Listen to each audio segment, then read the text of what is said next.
बड़े शहरों की तर्ज पर अब आपके शहर गिरिडीह में पहली बार एक ही छत के तले भारत के दो बड़े ब्रांड। अब दो ब्रांड्स के लजीज व्यंजनों का लुत्फ उठाइए। आपके अपने मोमो मैजिक कैफे और इंडियन मसाला मैजिक फैमिली रेस्टोरेंट में नेपाल, दार्जिलिंग और दिल्ली के बेहतरीन शेफ के द्वारा हमारे यहाँ तैयार होते हैं कई क्वालिटी और वैरायटीज के मोमोज व लजीज व्यंजन। तो देर किस बात की है, आइए अपनी फैमिली के साथ और लुत्फ उठाइए स्वादिष्ट इंडियन और चाइनीज खाने का। पता मेन रोड, पुराना टेलीफोन एक्सचेंज के सामने, near Tarco telecom, Giridih. Free home delivery की व्यवस्था। संपर्क करें 6207525520 और 9576781111 पर। टोन बर्थडे, किटी और एनिवर्सरी पार्टी सहित विशेष मौकों पर स्पेशल डिस्काउंट की व्यवस्था। नमस्कार, आप देख रहे हैं न्यूज लाइन। आज की तमाम छोटी बड़ी खबरों के साथ मैं हूं विशाखा सिन्हा।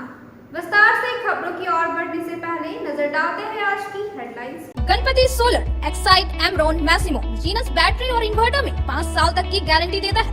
हमारे यहाँ सभी प्रकार के सोलर उत्पाद उपलब्ध है। गणपति सोलर, स्लामपुरिया एनर्जी, रिसाइट, मधुबन वेजेस, परगंडा, गिरी। शहर में 4 शाखाएं स्वास्थ्य के क्षेत्र में 40 वर्षों से अनवरत सेवा प्रदान करता रहा है। आपका कविता मेडिकल आपके बेहतर स्वास्थ्य की कामना करता है। पुलिस ने रिंकी हत्याकांड मामले में पति हेमराज पासी को किया गिरफ्तार। डीएसपी संजय राणा ने प्रेस वार्ता कर दी जानकारी। कहा कि पति ने ही बैंक से रुपए निकालने के बहाने बुलाकर की थी रिंकी की हत्या। बिहार के दो बार मुख्यमंत्री रहे जननायक कर्पूरी ठाकुर की पुण्यतिथि पर निकाली पदयात्रा। उपायुक्त को प्रधानमंत्री के नाम सौंपा ज्ञापन। भारत रत्न से सम्मानित करने की मांग। Chamber of commerce and industries के पदाधिकारियों ने विधायक से की मुलाकात। कृषि कानून विधेयक बिल को वापस लेने की मांग को लेकर सौंपा ज्ञापन। और महाशिवरात्रि को लेकर शिव भक्तों में उत्साह। शिवालयों को आकर्षक रूप से की गई साज सज्जा। शनिवार को निकलेगी बाबा भोले की बारात। दुखहरण नाथ सहित विभिन्न शिवालयों में उमड़ेगी भक्तों की भीड़।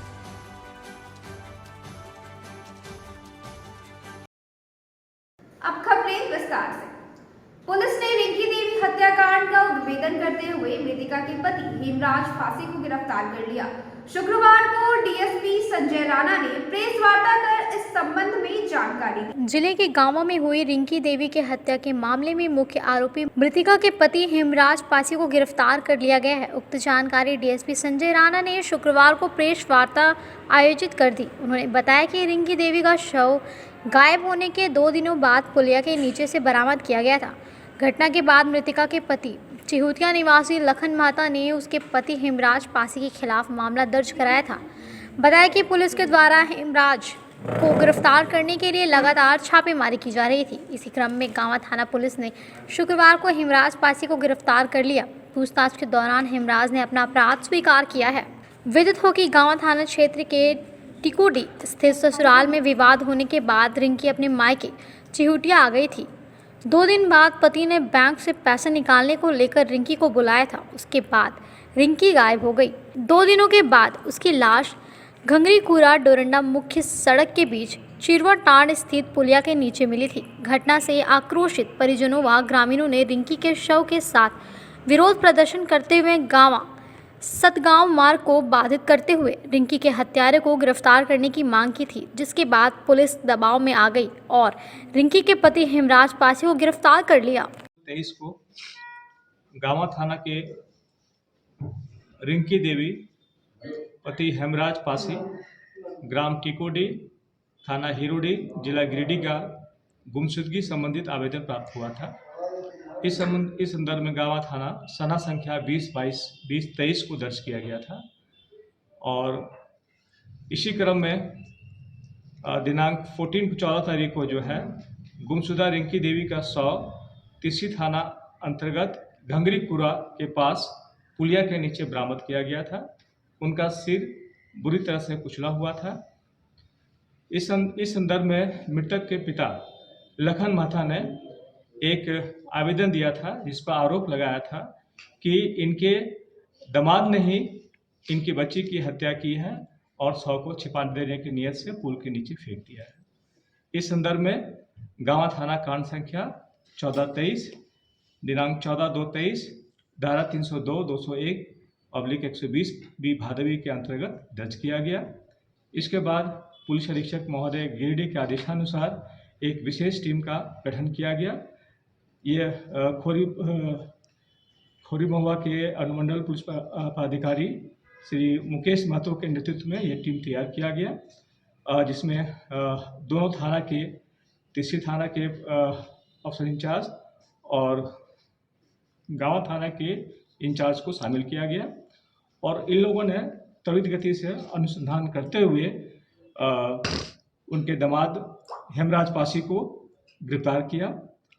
ये खोरी महुआ चौक के पास 16/2 को की अरेस्टिंग हुई और इन्होंने जो है इसमें अपनी अपराध में संलिप्तता स्वीकार किया और इसके पीछे जो है प्रेम प्रसंग का मामला है।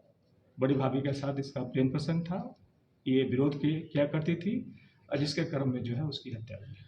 बिहार के दो बार मुख्यमंत्री रहे जननायक कर्पूरी ठाकुर की पुण्यतिथि के मौके पर उन्हें भारत रत्न से सम्मानित करने की मांग को लेकर पदयात्रा निकाली गई। पदयात्रा में शामिल लोगों ने शहर भ्रमण करते हुए उपायुक्त कार्यालय पहुंचे और प्रधानमंत्री के नाम ज्ञापन सौंपा। जननायक कर्पूरी ठाकुर की पुण्यतिथि के मौके पर उन्हें भारत रत्न देने की मांग को लेकर स्थानीय झंडा मैदान से पदयात्रा निकाली गई।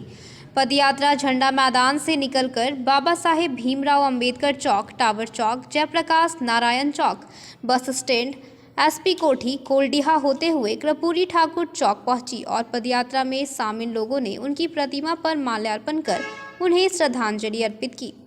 श्रद्धांजलि के बाद पदयात्रा में शामिल लोग उपायुक्त कार्यालय पहुंचे और प्रधानमंत्री के नाम उपायुक्त नमन प्रेस लकड़ा को एक ज्ञापन सौंपा। करना होगा, इंकलाब जिंदाबाद, भारत से सम्मानित करना होगा, इंकलाब जिंदाबाद, को भारत रत्न देना होगा,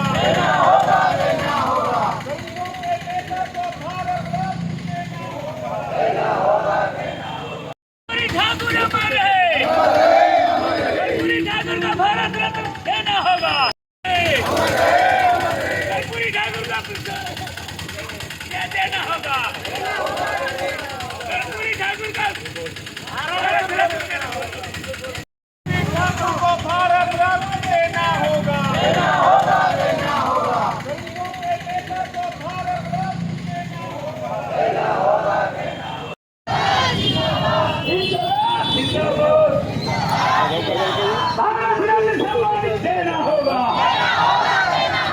पदयात्रा में शामिल आप नेता कृष्ण मुरारी शर्मा ने कहा कि जननायक कर्पूरी ठाकुर संयुक्त बिहार के ही नहीं बल्कि पूरे भारत के लोकप्रिय नेता थे।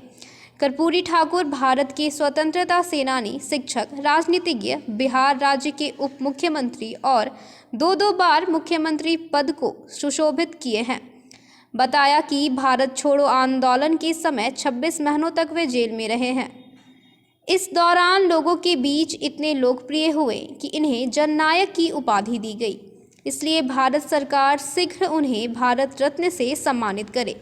वहीं पदयात्रा का नेतृत्व कर रहे झामुमो नेता नंदलाल शर्मा सहित राजद के जिला अध्यक्ष नाथेश्वर ठाकुर, झामुमो नेत्री उषा ठाकुर ने कहा कि कर्पूरी ठाकुर एक ऐसे महान व्यक्तित्व का नाम है जिनके मरने के बाद अपने परिवार को देने के लिए ना कोई घर था ना पैसा।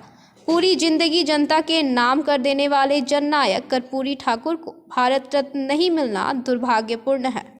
जननायक कर्पूरी ठाकुर जी का पुण्यतिथि है और उनके पुण्यतिथि के अवसर पर हम लोग यहाँ पर गिरिडीह झंडा मैदान से पदयात्रा करके डीसी ऑफिस जो न्यू समाहरणालय बना है वहाँ तक जाएंगे और प्रधानमंत्री जी के नाम से एक डीसी साहब को ज्ञापन सौंपेंगे। हम लोगों का मांग है कि जननायक कर्पूरी ठाकुर को भारत रत्न से सम्मानित करो। का पुण्यतिथि है। हम लोग झंडा मैदान से पदयात्रा लेकर के न्यू समाहरणालय डीसी ऑफिस तक जाएंगे और एक ही मांग, एक ही नारा हम लोग का रहेगा, जननायक को सम्मान देना होगा, भारत रत्न से सम्मानित करना। झंडा मैदान से न्यू समाहरणालय तक डीसी साहब को प्रधानमंत्री के नाम ज्ञापन सौंपेंगे। ज्ञापन सौंपने का मुख्य उद्देश्य है कर्पूरी ठाकुर जी को भारत रत्न से सम्मानित करने का आह्वान करेंगे। दबे कुचले गरीब मसीहों का नेता, आज हम लोग के झुग्गी झोपड़ी के नेता को सम्मान नहीं मिला है, इसलिए हम लोग सभी एकत्रित होकर के हम लोग मान सम्मान दिलाने का काम करेंगे। ये आग्रह करेंगे प्रधानमंत्री जी से भी कि हम लोग कर्पूरी जी का मैंने भारत रत्न से सम्मानित करने का रखें। हमारे जननायक कर्पूरी ठाकुर, उनको बहुत ही प्रयास से इतना आगे वो बढ़े थे और सबों को बढ़ाने का काम किए थे, लेकिन आज तक ना कुछ हुआ, ना कोई कुछ किसी को मिला। लेकिन हम सब उनका जितने भी बाल गोपाल हैं सब मिल करके आज झंडा मैदान से भारी संख्या में सभा निकाल करके उनके भारत रत्न हासिल करने के लिए हमको जाना है डीसी ऑफिस। एक रैली निकाले हैं, ये रैली डीसी ऑफिस हम लोग आज जाएंगे और वहाँ पर एक विज्ञापन सौंपेंगे जिसमें हमारा मांग है कि जो हमारे गुदरी के लाल, जो हम लोगों के जननायक हैं, उनको आज तक भारत रत्न से सम्मानित नहीं किया गया है और हमारा ये प्रयास लगातार जारी रहेगा जब तक उनको भारत रत्न से सम्मानित नहीं किया जाए। अब वक्त हो चला है छोटे से ब्रेक का। आप अपने सुकून के लम्हों को गुजारें midway green hotel and resort के साथ। महानगरों की तर्ज पर रिजॉर्ट पर उठाएं बड़े स्विमिंग पूल का आनंद। स्विमिंग पूल के लिए आप सदस्यता भी ले सकते हैं, तो स्विमिंग पूल का मजा लेने के लिए आज ही पहुंचे Midway green hotel and resort. इसके साथ ही हमारे यहाँ प्राकृतिक सुंदरता के बीच शादी, birthday party, anniversary, seminar, meeting आदि का आयोजन भी कर सकते हैं। हमारे रिजॉर्ट में ठहरने का प्रबंध, खान पान के लिए इंडियन, चाइनीज, तंदूरी व्यंजनों का एक से बढ़कर एक आइटम मौजूद है। इसके साथ ही हमारे पिज्जा कॉर्नर पे आप अपने मनपसंदीदा पिज्जा का स्वाद भी ले सकते हैं। एक बार सेवा का मौका दे। हमारा पता गिरिडीह बेंगाबाद रोड, कर्णपुरा, गिरिडीह। टाउन थाना के पीछे धरियाडीह में स्थित ओपन माइंड बिरला स्कूल अब ओपन माइंड वर्ल्ड स्कूल के नाम से जाना जाएगा। सीबीएसई द्वारा मान्यता प्राप्त इस विद्यालय में प्ले ग्रुप से 10+2 तक की पढ़ाई होती है। इस विद्यालय में trained and experience teacher, quality education, smart classes, physics, chemistry and biology lab, advance computer lab, air conditioned classroom के अलावा सीसीटीवी कैमरा और आरओ वाटर की व्यवस्था है। यहाँ के विशाल प्लेग्राउंड में judo, karate, martial art, pistol shooting, rifle shooting, तलवारबाजी, आर्चरी, स्केटिंग, हॉर्स राइडिंग सिखाया जाता है। साथ ही यहाँ योगा, डांस व संगीत की भी शिक्षा दी जाती है। इस विद्यालय में हॉस्टल की सुविधा है और साथ ही एसी व नॉन एसी ट्रांसपोर्ट की फैसिलिटी भी उपलब्ध है। प्रिंसिपल ममता शर्मा के नेतृत्व में यहाँ के छात्रों का बहुमुखी विकास हो रहा है। 10+2 में साइंस, आर्ट्स व कॉमर्स के लिए नामांकन जारी है। ज्यादा जानकारी के लिए स्कूल कार्यालय में संपर्क करें। पता टाउन थाना के पीछे, धरियाडीह, गिरिडीह।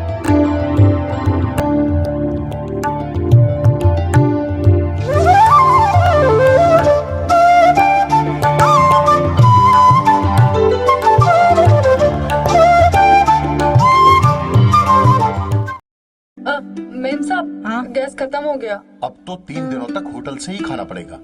ना कहीं से कुछ मंगवाना पड़ेगा और ना ही कहीं जाना पड़ेगा। बस एक नंबर डायल करना पड़ेगा। तो अभी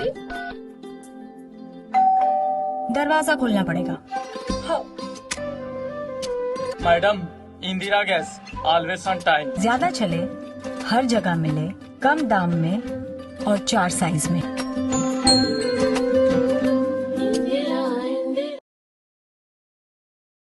आपके शहर गिरिडीह में आधुनिक उपकरणों से लैस आदर्श नेत्र चिकित्सालय में डॉक्टर कुलदीप नारायण के द्वारा किया जाता है बड़े ही सरल व सुरक्षित विधि से आंखों का इलाज। लेजर फेको के द्वारा मोतियाबिंद का ऑपरेशन करने के साथ ही यारा जारा द्वारा की जाती है झिल्ली की सफाई। टॉपकेन प्रोपराइटर के द्वारा आंखों के प्रेशर की जाती है जाँच। वही टॉपकेन ओसीडी के द्वारा आंखों के पर्दों की भी बीमारियों का लगाया जाता है पता। हमारे यहाँ मौजूद है ऑप्टिकल मशीन के द्वारा आंखों की अल्ट्रासाउंड की सुविधा। यही नहीं, आधुनिक जापानी मशीनों के द्वारा आंखों के चश्मे का निकाला जाता है लेंस नंबर। तो देर किस बात की है, एक बार पचम्मा रोड अलकापुरी स्थित आदर्श नेत्र चिकित्सालय में पहुंचकर अपने आंखों का कराएं बेहतर और सुरक्षित ढंग से इलाज। हमारा पता आदर्श नेत्र चिकित्सालय, Pachamba road Alkapuri, SBI ATM के बगल गली में। हमारा संपर्क नंबर है 9470100412 और 6532224412। श्री संजीव टेक्सटाइल गिरिडीह की पहली दुकान, जहां एक ही छत के नीचे आपको मिलेगा संपूर्ण रेंज। जी हाँ, हमारे यहाँ Raymond, Siyaram, Reid and Taylor, linen club, century, Arvind के अलावा और भी कई ब्रांड की सूटिंग एंड शर्टिंग के अलावा कई कंपनियां जैसे स्पार्की, फ्लू के जीन्स भी उपलब्ध है। साथ ही लक्ष्मी पट्टी, सुभाष, मीनू साड़ी, सुमन, बेंगलुरु ताज सहित कई ब्रांड की साड़ियां आपको यहाँ उचित मूल्य पर मिलेगी। इसके अलावा हमारे यहाँ सलवार सूट, रेडीमेड सरारा, गरारा, गाउन, फ्रॉक सूट पीस का फुल रेंज उपलब्ध है।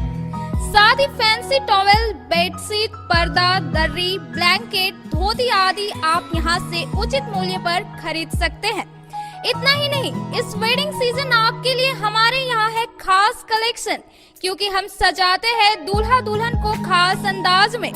तो होलसेल रेट में हमारे यहाँ करें खरीदारी और अपने पैसे एवं समय की बचत अवश्य करें। तो एक बार सेवा का मौका अवश्य दें। हमारा पता है श्री संजीव टेक्सटाइल, बंटी बाबू की दुकान, Bada Chowk, Giridih college road, railway bridge के समीप स्थित पावित्री हॉस्पिटल जिले भर में लोगों को बेहतर चिकित्सीय सेवा प्रदान कर रही है। यहाँ गिरिडीह के जाने माने, प्रसिद्ध व अनुभवी हड्डी व नस रोग के विशेषज्ञ डॉक्टर रितेश सिन्हा की निगरानी में हड्डी फ्रैक्चर, नस रोग आदि का बेहतर इलाज किया जाता है। तो हमारा पता याद रखें, Pavitri hospital, college road, railway bridge के समीप, सीओडी, गिरिडीह।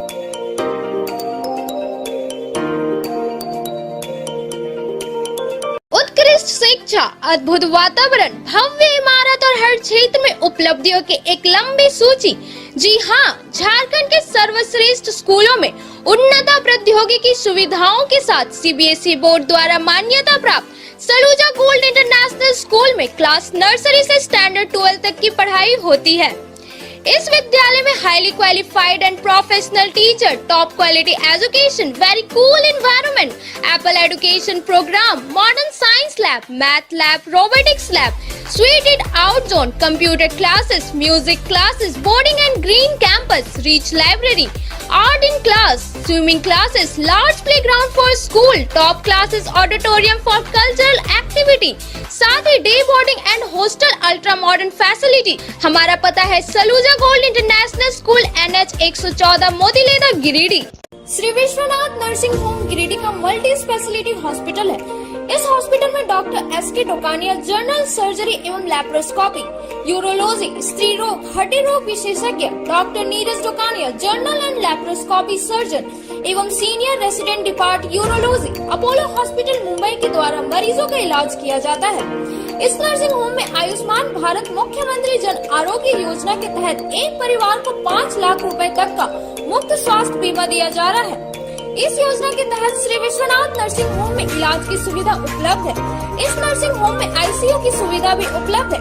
यहाँ मलेरिया, टाइफाइड, प्रसव, हाइड्रोसिल, हर्निया, अपेंडिक्स, बावसील, गोल्ड ब्लैडर, स्टोन, पेट का कैंसर, किडनी का पथरी, बच्चेदानी का ऑपरेशन यानी कि सभी तरह का इलाज और ऑपरेशन किया जाता है।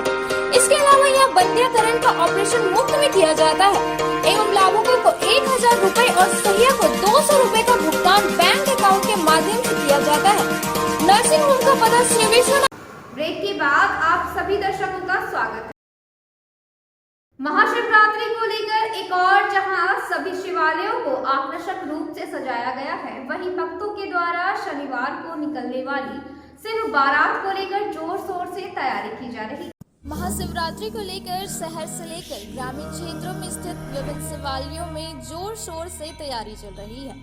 शनिवार को महाशिवरात्रि होने के कारण एक और जहां शिवालयों को आकर्षक रूप से सजाया गया है, वहीं महाशिवरात्रि के मौके पर शनिवार की शाम को निकलने वाली भगवान शंकर की बारात को लेकर बाबा दुखरन नाथ मंदिर, बरगंडा स्थित श्री विश्वनाथ मंदिर, सीहोडी स्थित बीजूल मंदिर, महादेव मंदिर, कचेरी चौक स्थित शिव महावीर मंदिर, मगधपुर स्थित पंच मंदिर, बस स्टैंड स्थित शिव मंदिर, बरवाडी स्थित शिव मंदिर, पुलिस लाइन शिव मंदिर सहित विभिन्न शिव मंदिरों में तैयारी की जा रही है।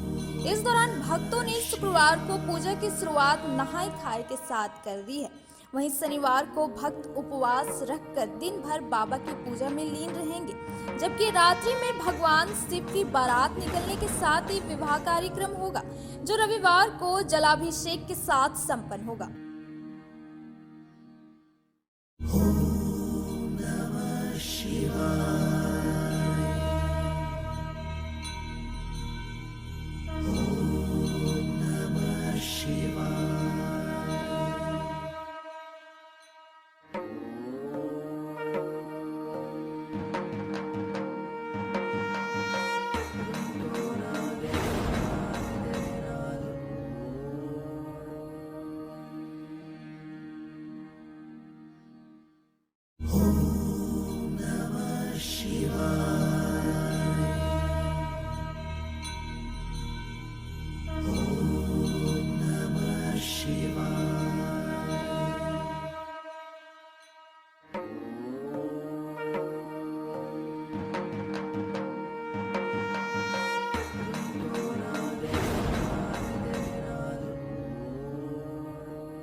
बाबा पवित्र नाथ और राजेंद्र पाठक ने बताया कि फागुन चतुर्दशी तिथि पर भगवान शिव ने बैरागी छोड़कर माता पार्वती के संग विवाह करके गृहस्थ जीवन में प्रवेश किया था।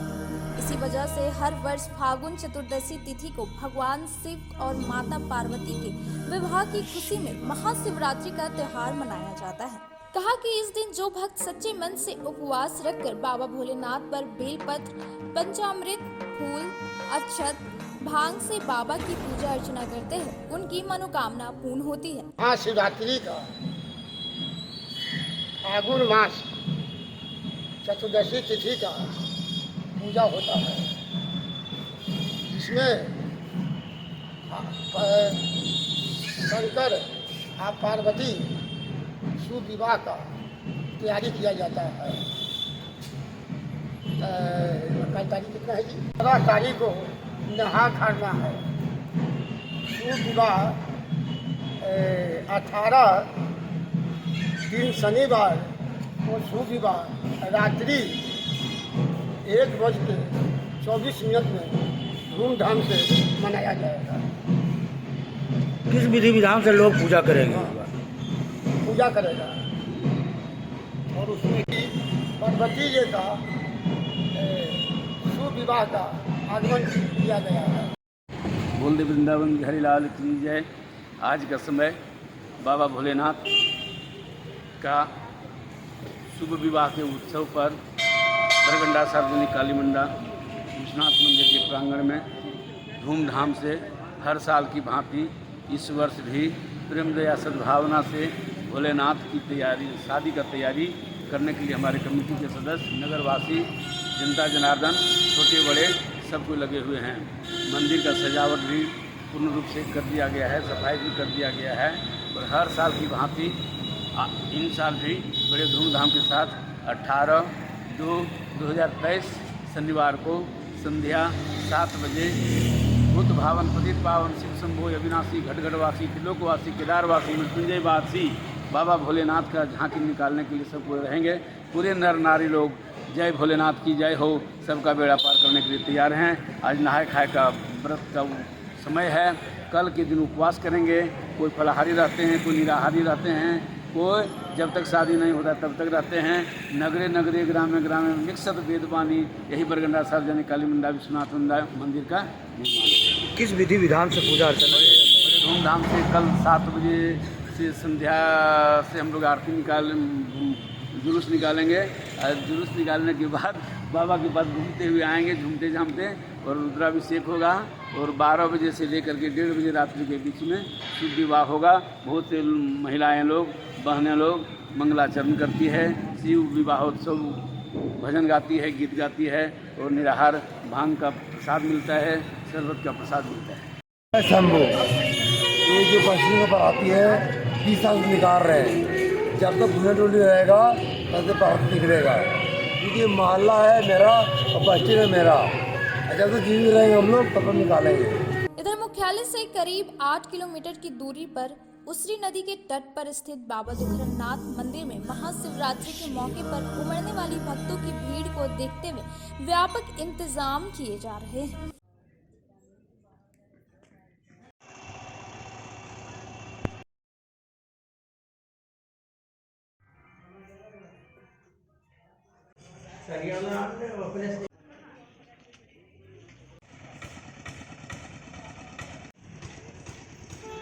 कृषि कानून विधेयक बिल 2022 को वापस लेने की मांग को लेकर chamber of commerce and industries के पदाधिकारियों ने विधायक सुदेव कुमार सोनू से मुलाकात की और ज्ञापन सौंपा। झारखंड के कृषि मंत्री द्वारा विधानसभा से पारित किए गए कृषि कानून विधेयक विरोध में शुक्रवार को chamber of commerce and industries के पदाधिकारियों ने सदर विधायक सोनू से मुलाकात की और मुख्यमंत्री के नाम ज्ञापन सौंपा।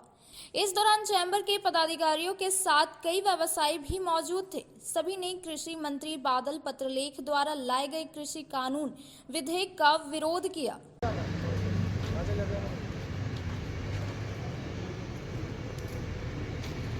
मौके पर chamber of commerce and industries के सचिव राहुल बर्मन सहित अन्य पदाधिकारियों ने कहा कि झारखंड का खनिज प्रधान राज्य है। यह खदान से आमदनी ना के बराबर होती है। कृषि बिल 2022 पारित होने के कारण खदान व्यवसायियों में भारी निराशा है, जिसके फलस्वरूप गिरिडीह जिला समेत पूरे झारखंड में खदान की बिक्री पूर्ण रूप से बंद है। कहा कि इससे काला कानून के लागू होने खदान व्यवसायियों, खदान कारखाने एवं कृषक भी आर्थिक रूप से प्रभावित होंगे। इस दौरान सदर विधायक सुदेव कुमार सोनू ने चैम्बर के पदाधिकारियों व व्यवसायियों को आश्वासन देते हुए कहा कि वे इस मामले में मुख्यमंत्री व कृषि मंत्री से वार्ता करेंगे। कहा कि व्यवसायियों व जनता के हित को देखते हुए ही कार्य किया जाएगा। आज चैम्बर ऑफ कॉमर्स का एक प्रतिनिधिमंडल राज्य में हाल के दिनों में लागू हुए कृषि उत्पादन बाजार समिति वाले कानून को लेकर मुझसे मिला है और उन लोगों ने अपनी भावनाओं से अवगत कराया है। मैंने आश्वस्त किया है कि इनकी बातें यथा रूप सरकार के मुखिया तक और सरकार के पदाधिकारियों तक हम लोग पहुंचाने का प्रयास करेंगे और ये जो गतिरोध चल रहा है झारखंड राज्य में, इस गतिरोध को समाप्ति की दिशा में एक सकारात्मक पहल होगी। कृषि विधेयक बिल का विरोध झारखंड में जो चल रहा है, जिसको 48 घंटा पूरा होने को है, अभी तक कोई इस पर ऐसा विमर्श नहीं निकला है। उसी को लेके आज हम लोग अपने स्थानीय विधायक श्री सुदेव कुमार सोनू जी के आवास पे आए और चैम्बर का एक शिष्टमंडल उनसे मिला और उनसे अनुरोध किया कि ये जो अनिश्चितकालीन हड़ताल चल रहा है, इस पर सरकार से वार्ता कर उचित निर्णय लेकर निर्णय लें। आज चैम्बर ऑफ कॉमर्स इंडस्ट्रीज़ के प्रतिनिधिमंडल अध्यक्ष अरविंद कुमार, सचिव राहुल बर्मन और तमाम साथी आज माननीय विधायक सुधीर कुमार जी से मिले और ये झारखंड में लागू कृषि विधेयक कानून के बारे में उनसे चर्चा की। उन्होंने आश्वस्त किया है कि वो हमारी बातों को माननीय मुख्यमंत्री तक पहुंचाएंगे और हर संभव कोशिश करेंगे कि व्यापारियों के हित में ही कोई भी निर्णय हो। सदर विधायक सुदेव कुमार सोनू बुधवार को बरगंडा सिरसिया रोड में स्थित उसी नदी पर पुराने पुल को ध्वस्त कर हो रहे नए पुल निर्माण कार्य का जायजा लेने के लिए पहुंचे। इस दौरान उन्होंने निर्माण कार्य का बारीकी से जायजा लिया और निर्माण कार्य से संतुष्ट दिखे। शहर के उसरी नदी में जर्जर पुराने पुल को तोड़कर निर्माण हो रहे नए पुल का जायजा लेने के लिए शुक्रवार को सदर विधायक सुदेव कुमार सोनू कार्यस्थल पहुंचे। इस दौरान उन्होंने पुल के निर्माण कार्य का औचक निरीक्षण करते हुए निर्माण कार्य की गुणवत्ता सहित अन्य कार्यों का जायजा लिया। जायजा लेने के बाद उन्होंने पुल के निर्माण कार्य पर संतुष्टि जताया। मौके पर अभय सिंह, गोपाल राणा सहित सिहोडी, सिरसिया के कई ग्रामीण मौजूद थे। मौके पर सदर विधायक श्री सोनू ने कहा कि पुल का निर्माण कार्य की गति ठीक है। उम्मीद है कि तय समय पर पुल का निर्माण कार्य पूरा हो जाएगा। दूसरे पुराना पुल के निर्माण स्थल का जायजा लिया, काम की प्रगति देखी, समीक्षा की। मिला जुला कर काम संतोषप्रद चल रहा है और उम्मीद है कि निश्चित समय अवधि में ये पुल तैयार हो जाए। बच्चों में नशे की आदत, महिला उत्पीड़न, साइबर क्राइम, डीजे का देर रात तक बजना सहित कई मुद्दों पर एएसपी हरीश पी जमा ने चिंता जताई। उन्होंने न्यूज लाइन में हुए साक्षात्कार के दौरान इस बिंदुओं पर अपनी बातों को रखते हुए कहा कि ऐसे मामलों को दूर करने के लिए आम आदमी को भी जागरूक होने की आवश्यकता है।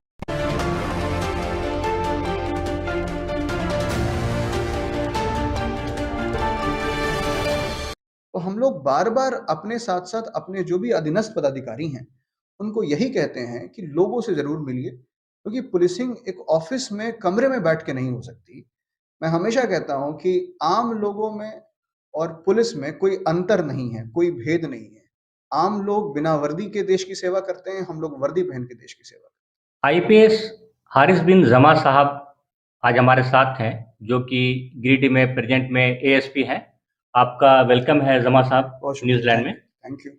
सबसे पहले आप बता दें जमा साहब कि आप कहाँ से बिलोंग करते हैं? जी, मैं झारखंड के ही रांची जिले का रहने वाला हूँ। मेरी इनिशियल पढ़ाई लिखाई भी रांची जिले में ही हुई है। आपने जो ये जॉब में आए, यूपीएससी क्लियर किया, ये फर्स्ट अटेम्प्ट में आप आए? नहीं, इससे पहले भी मैंने एग्जाम दिया था। तो पहली बार में मुझे इंडियन रेवेन्यू सर्विस अलॉट हुआ था। उसके बाद दोबारा से एग्जाम दिया, उसमें इंडियन पुलिस सर्विस मिला और चूंकि होम कार्ड झारखंड अलॉट हो गया था तो बड़ी खुशी मैंने उसको एक्सेप्ट किया। आपको as a police officer Giridih कैसा लगा? गिरिडीह बहुत ही शानदार डिस्ट्रिक्ट है। इसमें as a police officer initial days में ही मुझे मौका मिला है यहाँ पे सर्व करने का, जहाँ पे बहुत तरीके की चीज़ है, जैसे साइबर क्राइम है, यहाँ पे नक्सल अफेक्टेड डिस्ट्रिक्ट है, थोड़ी इलीगल माइनिंग का भी मसला है, इसके अलावा लॉ एंड ऑर्डर प्रॉब्लम है। तो मैं यही कहूँगा कि आई वॉज वेरी लकी कि यहाँ पे गिरिडीह जैसे जिले में काम करने का मौका मुझे मिला। जब शायद आप जनवरी से गिरिडीह में? लास्ट ईयर जनवरी महीने में ही मैंने ज्वाइन किया था। तो जब आप ऐसा कुछ जरूर घटना कुछ हुई होगी जो आपको दिल को टच करता है, ऐसा कुछ है? बिल्कुल सही बात है। देखिए, एज अ पुलिसमैन हम लोग रोज लोगों से मिलते हैं और कुछ दफा ऐसा होता है कि कुछ बहुत छोटी छोटी चीज होती है लेकिन आपके दिल के बड़ी नजदीक होती है। एक दो चीज जो मैं आपके साथ शेयर करना चाहूंगा जो यहाँ पे हुआ है। मैं ट्रेनिंग पीरियड में था, मैं गांडे में पोस्टेड था वहां पे। तो एक कहीं से फोन आता है कि एक लेडी है जो कि मेंटली रिटार्डेड है, मानसिक रूप से विक्षिप्त महिला है, उनको गुजरात में कहीं पे पाया गया है और एक लेडी डॉक्टर ने उनको कहीं से नंबर मिला इंटरनेट से, उन्होंने फोन किया। फोन कहाँ से आया था? जी, गुजरात डिस्ट्रिक्ट से फोन आया था। तो उन्होंने ये बताया कि एक महिला वहां पे मिली है जो कि बस टूटी फूटी जबान में बता रही हैं कि वो गिरिडीह जिला के रहने वाले। उनका डिटेल मैंने फोन पे नोट किया और हम लोगों ने पता लगाया। तो पता लगाते लगाते कुछ देर के बाद पता चला कि वो गांडे थाना क्षेत्र की ही रहने वाली हैं और उनके भाई को हम लोगों ने ढूंढ निकाला। तो उनके भाई को जब बुलाया, फिर मैंने अपने सामने वीडियो कॉल पे बहन से भाई की बात कराई। तो दोनों ने एक दूसरे को पहचाना और ज़ारो कतार रोने लगे। तो मैंने उन जो लेडी डॉक्टर थी गुजरात की, उनसे मैंने वादा किया कि ये इनके भाई हैं, मैं इनको यहाँ से भेजूंगा, आप इनको रिसीव कराइएगा। रिसीव कराने के बाद जो भी प्रोसीजर उसको फॉलो करते हुए उसको वापस ले आएंगे। तो कुछ दिनों के बाद ये सब हो गया और 10-15 दिनों के बाद मैं बोलूंगा कि दोनों भाई बहन चलते हुए मुस्कुराते हुए मेरे ऑफिस में आए। तो वो बड़ा यादगार लम्हा था जो कि मैं हमेशा याद करता हूँ। तो चेहरे पे एक मुस्कान सी आ जाती है। क्या बात है जमा साहब। ऐसा है कि जब एक पुलिस ऑफिसर हैं तो आपकी जो ड्यूटी है लॉ एंड ऑर्डर की, उसके अलावा कुछ ऐसा कुछ देखते हैं कि जो आपको आपने किया हो और दूसरों को करना चाहिए, ऐसे कुछ और घटना का आप जिक्र कर सकते हैं? बिल्कुल। अभी कुछ दिन पहले की बात है, मैं यहीं से क्रॉस कर रहा था तो जोड़ा पहाड़ी वाले इलाके में एक बाइक पे एक लड़का था जिसका एक्सीडेंट हो गया था और वो बुरी तरह खून में लथपथ था। उसको गाड़ी रोक के जाके मैंने देखा, वो बातचीत करने की स्थिति में नहीं था। नियरेस्ट थाना को हम लोगों ने इन्फॉर्म किया, एम्बुलेंस वाले को भी इन्फॉर्म किया गया। लेकिन मुझे ये समझ में आया कि अगर हम लोग 10 मिनट भी इंतज़ार करेंगे तो शायद ये जो लड़का है ये नहीं बच पाएगा। तो फिर अल्टीमेटली मैंने वहाँ पे एक डिसीजन लिया। डिसीजन ये था कि उस लड़के को खुद से अपनी ही गाड़ी में हम लोगों ने रखा और मैं सीधे उसको लेके भागते हुए सदर अस्पताल पहुँचा। और डॉक्टर्स का ये मानना था कि ये इंटरवेंशन बिल्कुल टाइमली इंटरवेंशन था। अगर थोड़ी देर होती तो शायद उस बच्चे की, उस लड़के की जान पे बात आ सकती थी। और 4-5 दिनों के बाद जब हमने दोबारा से पता किया तो यही पता चला कि वो बिल्कुल स्वस्थ है और अब वो ठीक हो गया है। तो ये जो छोटी-छोटी यादें हैं इस शहर से जो जुड़ी हुई है वो मुझे हमेशा ही बहुत खुशी देती हैं। ये बहुत अच्छी बात है सर। आप एक टॉप पुलिस ऑफिसर हैं, आपके अंडर में काफ़ी है, तो ये मोटिवेट करते हैं आपने ये तो एक माध्यम है कि आपने मोटिवेट किया जो दूसरे जूनियर ऑफिसर को। ऐसा कुछ क्लास लेते हैं कि भाई आप पब्लिक के लिए हैं, तो पब्लिक से कैसे गुड रिलेशन बनाया जाए, पुलिस से डरे नहीं लोग, इसके लिए क्या मोटिवेट करते हैं आप देखिए अपने? मुझे हम लोगों को ट्रेनिंग में एक बड़ी अच्छी बात बताई गई थी कि ख़ास तौर पे अगर आप झारखंड जैसे स्टेट में काम करते हैं, यहाँ पे गिरिडीह ज़िले की अगर मैं बात करूँ, तो सबसे ज़्यादा दूरी मान लीजिए थानसिंग डी वाला जो एरिया है, वो यहाँ से लगभग 100 किलोमीटर की दूरी पे है या उससे भी ज़्यादा दूरी पे है। अगर थानसिंग डी से चल के कोई व्यक्ति अगर आपके पास मिलने आ रहा है डिस्ट्रिक्ट हेडक्वार्टर में, हो सकता है कि वो व्यक्ति मज़दूरी करता हो सकता है कि वो व्यक्ति किसान हो और अगर वो उतनी दूर से आ रहा है, तो उसकी 1 दिन की आमदनी तो चली गई। अगर वो आपके ऑफ़िस में आया है, तो आप उससे मिलिए ज़रूर। वो आपको 2 घंटे देर हो जाए, आप शाम में मिलिए, लेकिन आप मिलिए ज़रूर। अगर आप मिल के उसकी बात सुन लीजिएगा, तो आपकी आधी समस्या यहीं सॉल्व हो जाएगी। तो हम लोग बार-बार अपने साथ-साथ अपने जो भी अधीनस्थ पदाधिकारी हैं, उनको यही कहते हैं कि लोगों से ज़रूर मिलिए, क्योंकि पुलिसिंग एक ऑफ़िस में कमरे में बैठ के नहीं हो सकती। मैं हमेशा कहता हूँ कि आम लोगों में और पुलिस में कोई अंतर नहीं है, कोई भेद नहीं है। आम लोग बिना वर्दी के देश की सेवा करते हैं, हम लोग वर्दी पहन के देश की सेवा करते हैं। आप इस जॉब में आए, तो इसके इम्प्रेशन आपको या सोच इसकी कब से हुई आपकी? कि इसमें जी। जॉब में आना है, पुलिसिंग में आना है? देखिए, ये बड़ा अच्छा सवाल है। मैं बहुत लकी था कि मेरे फ़ादर भी स्टेट एडमिनिस्ट्रेटिव सर्विस में थे, तो घर में एक ऐसा माहौल था कि एडमिनिस्ट्रेशन और पुलिस की तरफ रुझान था मेरा। लेकिन सच माने तो जब मैं स्कूल में था और रांची ज़िले में अगर आप 30-40 किलोमीटर दूर जाएँगे, किसी भी डायरेक्शन में रांची में, तो वहाँ पे आपको काफ़ी गरीब लोग मिलेंगे आपको, जो बिल्कुल ही दरिद्र हैं, जो निम्न हैं, जो हाशिए पे खड़े लोग हैं। उनको जब मैं देखता था, जिनके पास खाने को नहीं है, पहनने को नहीं है, स्टेट गवर्नमेंट की क्या स्कीम्स चल रही है, इंडियन गवर्नमेंट की क्या स्कीम है, उनको जानकारी ही नहीं है। तो मैंने अपने आप से एक वादा किया था, मैंने एक अहद लिया था कि ज़िंदगी में कभी मौका मिला, तो मैं सिविल सेवा का एग्ज़ाम दूँगा और वो क्वालीफ़ाई करने के बाद आके इन्हीं लोगों की मदद करूँगा। तो शायद ये मोटिवेशन मेरे लिए स्कूल के दिनों से ही था। ये मोटिवेशन में घर के फैमिली मेंबर का कितना बड़ा रोल रहा? जी बहुत ज़्यादा रोल रहा। मेरे फ़ादर ने क हमेशा यही कहा था कि आपको सिविल सेवा की नौकरी करनी है और इस तरह का ज़हन बनाने में मैं अपनी वालिदा को ज़रूर याद करूँगा। उन्होंने भी एक ऐसी परवरिश की जहाँ पे हमेशा ये बताया कि आपको एक अच्छे रिस्पॉन्सिबल पोज़ीशन पे जब भी बैठना है, तो हमेशा ये याद रखिएगा कि वो इंसाफ़ की कुर्सी है। वहाँ पे जब बैठें तो किसी के साथ भेदभाव नहीं करें और सबको बराबरी का अधिकार दें और सबकी मदद करें। तो मैं उन दोनों का, अपने माता और पिता, वालिद और वालिदा दोनों का कर्ज़दार हूँ कि उन्होंने मुझे ये सारी चीज़ें सिखाई और उसी को जीने की मैं कोशिश कर रमा साहब एक जानना चाहेंगे कि जो बच्चे तैयारी कर रहे हैं यूपीएससी की, उनको आप बताएँ, टिप्स दें कि कैसे वो तैयारी करेंगे? जी। देखिए यूपीएससी ऐसे सुनने में तो यही आता है कि देश का सबसे मुश्किल एग्ज़ाम है और यूपीएससी पढ़ने के लिए आपको 18 घंटे पढ़ना पड़ता है। जी। आपको हमेशा थ्रू आउट टॉपर होना पड़ता है। तो मैं आपके ही मीडियम से लोगों को ये बताना चाहूँगा, ख़ास तौर पे जो बच्चे तैयारी कर रहे हैं, कि ये सारी बातें गलत हैं। यूपीएससी एक डूएबल एग्ज़ाम है, जिसकी एक अच्छी स्ट्रैटेजी होनी चाहिए। अगर आपके पास सोर्सेज़ ठीक हैं और यूपीएससी का सिलेबस आपने ठीक से देख रखा है और प्रीवियस क्वेश्चन पेपर पे अच्छी पकड़ है, तो आपकी स्ट्रैटेजी अच्छी बन जाएगी। और जहाँ तक 18 घंटे पढ़ने की बात है, मैं ये मानता हूँ कि 18 घंटा पढ़ना सिर्फ़ एक रोबोट के लिए पॉसिबल है और मैं अज़्यूम करता हूँ कि मैं आपको रोबोट की तरह नहीं दिख रहा हूँ। इंसान के लिए ये पॉसिबल नहीं है। यूपीएससी की तैयारी में कभी भी क्वांटिटी इम्पोर्टेंट नहीं है, क्वालिटी बहुत इम्पोर्टेंट है। तो अगर क्वालिटी टाइम अगर आप 6-8 घंटे पढ़ ले रहे हैं, तो वो बहुत है और एक स्ट्रैटेजी के साथ पढ़ते रहिए। मैं हमेशा कहता हूँ कि यूपीएससी जो है वो एक 100 मीटर स्प्रिंट नहीं है, वो एक मैराथन है। वो एक के बाद एक ही आप सीढ़ी चढ़ेंगे और जैसा कि हम लोग जानते हैं, बूँद-बूँद से ही दरिया बनता है, समंदर बनता है। वो हर रोज़ की जो आपकी मेहनत है वो आप करते जाएंगे तो आपको सक्सेस ज़रूर मिलेगा। इसमें जो बच्चे तैयारी करते हैं, बोलते हैं कोचिंग का बहुत बड़ा रोल है। आपने कोचिंग लिया था क्या? देखिए, मैंने कोचिंग नहीं ली थी जनरल स्टडीज़ के लिए, लेकिन मेरा ऑप्शनल सोशियोलॉजी था और मैंने इंजीनियरिंग कर रखी है, तो सोशियोलॉजी के लिए ज़रूर लिया था। लेकिन मैं यहाँ पे अपना व्यू देना चाहूँगा आपको कि कोचिंग ज़रूरी है या नहीं है। अगर आपके पास 4-5 ऐसे लोग हैं जो कि इक्वली कमिटेड हैं, जो तैयारी कर रहे हैं, एक अच्छा माहौल आपको मिला हुआ है और साथ-साथ एक ऐसा इंसान है जो कि आपका मेंटर है, जो आपको गाइड करता है, जिसको यूपीएससी का आइडिया हो या फिर वो कोई ऑफिसर हो और वो बहुत लंबे वक्त तक आपको गाइड कर सकता है, तो आपको कोचिंग लेने की ज़रूरत नहीं है। लेकिन अगर ये सारी चीज़ें नहीं हैं, तो डेफिनेटली कोचिंग से एक सेंस ऑफ गाइडेंस मिलता है। वो आपको ये ज़रूर बताते हैं कि आपको क्या पढ़ना है, साथ-साथ क्या नहीं पढ़ना है, जो कि बहुत ज़्यादा इम्पोर्टेंट है। तो हर तरह के लोग हैं जिन्होंने कोचिंग ली है और क्वालीफाई किए हैं, जिन्होंने कोचिंग ली है और क्वालीफाई नहीं किए हैं, जिन्होंने कोचिंग नहीं ली है, क्वालीफाई नहीं किए हैं और कोचिंग नहीं ली और क्वालीफाई किए हैं।